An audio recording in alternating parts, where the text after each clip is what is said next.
The 8 decades of history of Atlantic Yacht Basin begins with the care and repair of wooden boats. Even today, AYB has one of the few operating robust railways on the eastern seaboard.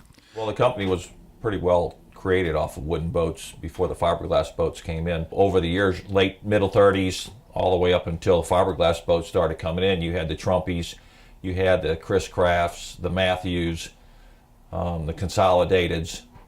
So all those boats needed wooden repair. And most all those boats need to be hauled out with a railway. And so Mr. Atkinson had built 2 railways, a 300-ton railway and a 70-ton railway. And, you know, the difference in the railway and the travel lift is that wooden boats like to sit in those blocks as opposed to being strained by the straps with the travel lift. But that is just the beginning of this story that combines current technology and time-honored craftsmanship to repair wooden boats. This 1929 Dawn cruiser, Nan, was brought to Atlantic Yacht Basin to locate the source of leaks in its hull and make the necessary repairs. New Zealander Ian Carleen has been traveling to North America for years to cruise this boat in the warm weather months from the States to Canada. In this case, Ian opted for the travel lift, which meant AYB professionals had to drain as much water as possible out of the hull. Hey, Sebastian. Yeah. Is the boat pretty well level?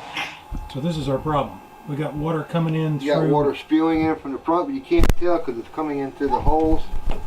It's coming into the drains. That's why it looks like it's spewing in everywhere.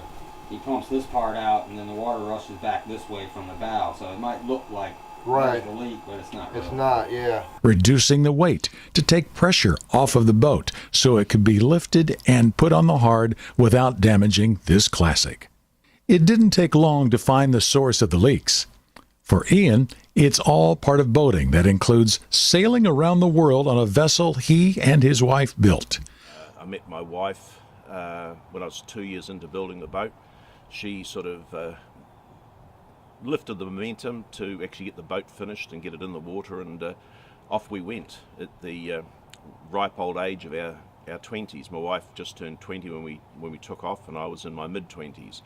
And we sailed for 10 years around the world. Once on the hard, craftsmen began repairing the source of the leaks in Nan, at the bow, where water was working its way into decayed wood between planks, and at the stern, where the plate holding a strut pulled away, and with it, the through hull bolts.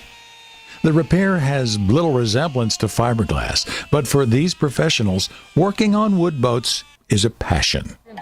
It's like taking a tree out of the forest and taking it from nothing and making it something. Something that you can use, and the craftsmanship that goes into making it from the keel. It's just amazing to take a piece of wood and do that. It's becoming a lost art. I mean, there's, you know, not a lot of carpenters that can work on the bottoms of wooden boats. You know, you've got to be able to bang the cotton in the seams and all those different types of tricks of the trade. The versatility of Atlantic Yacht Basin's professionals is why boat owners turn to AYB, whether it involves making a contemporary yacht look like new or using time-honored skills, tools, and materials to repair a classic. I've been very impressed really as boatyards. There's very few boatyards in my experience that have actually got the ability and the momentum to actually get these things done.